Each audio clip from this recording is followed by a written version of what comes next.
Bharat taxi का विचार क्यों आया?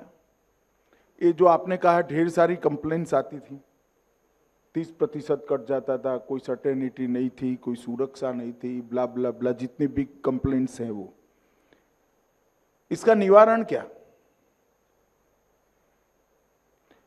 वो जो कंपनियां हैं, वो कंपनियां चलाने का उद्देश्य मालिक को धनी बनाना है।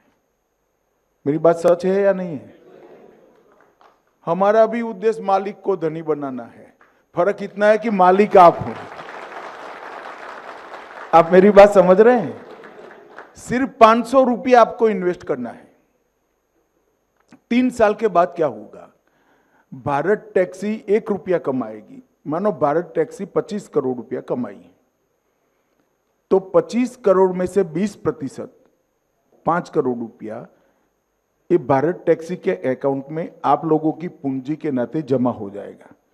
और 80% पैसा किसने कितना किलोमीटर टैक्सी चलाई इसके हिसाब से वापिस आपके अकाउंट में डाल दिया।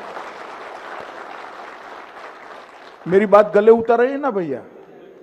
तो अभी तो आपको जो निश्चित किराया मिलना ही मिलना है, मगर आप तो मालिक हो भाई, तो मुनाफे में भी आपका हिस्सा होना चाहिए या नहीं होना चाहिए? तो ये हिस्सा आने वाला, मगर पहले 3 साल तक थोड़ा धैर्य रखना पड़ेगा। जैसे एक बच्चा होता है, हम प्यार से लालन पालन करते हैं, करते करते बच्चा 30-40 साल का होता है, हम वृद्ध होते हैं, हमने इसका लालन पालन किया, बाद में वो हमारा लालन पालन करता है। तो पहले 3 साल आपको धैर्य रखना पड़ेगा, इसलिए क्योंकि ये एडवर्टाइज करना, इसको एस्टैब्लिश करना, ये प्राइवेट कंपनियां इस पर जो स्पर्धा थोप देगी गलत प्रकार की, क्योंकि वो तो कमा कर बैठे हैं, तो इसको स्ट्रगल करने में 3 साल होंगे। और 3 साल में हम देश के हर शहर में लगभग पहुंच जाएंगे। ऐसा हमने रोड मैप बनाया, जहां जहां म्युनिसिपल कॉरपोरेशन है हम 3 साल में पहुंचेंगे। तो ये संख्या हमारी बहुत बड़ी हो जाएगी। 36 करोड़ 75 साल के आजादी में कोऑपरेटिव में जुड़े हैं।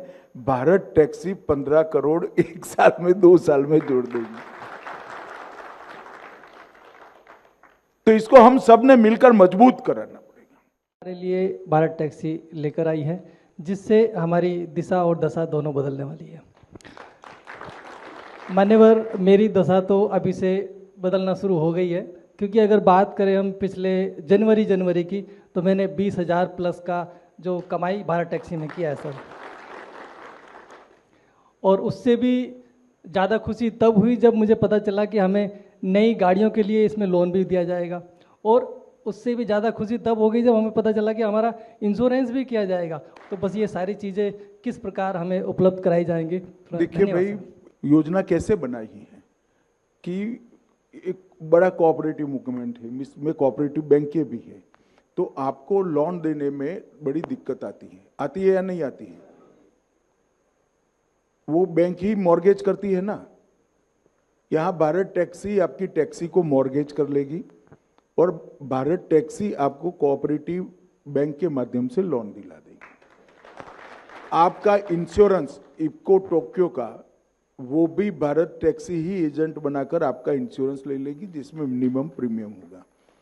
इस प्रकार के कई प्रावधान हम इसके साथ जोड़ने वाले हैं।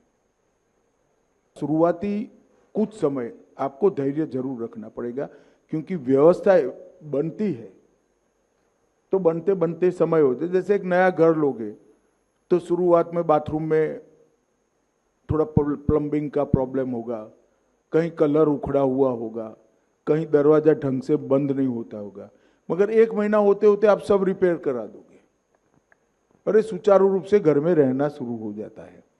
इस तरह से टीथिंग प्रॉब्लम, जो शुरुआती दिक्कतें होती हैं, वो शुरुआती दिक्कतों को अपनी कंपनी है ऐसा समझकर थोड़ा बड़ा हृदय कर रख कर चलना, तब जाकर ये निश्चित सफल होगा।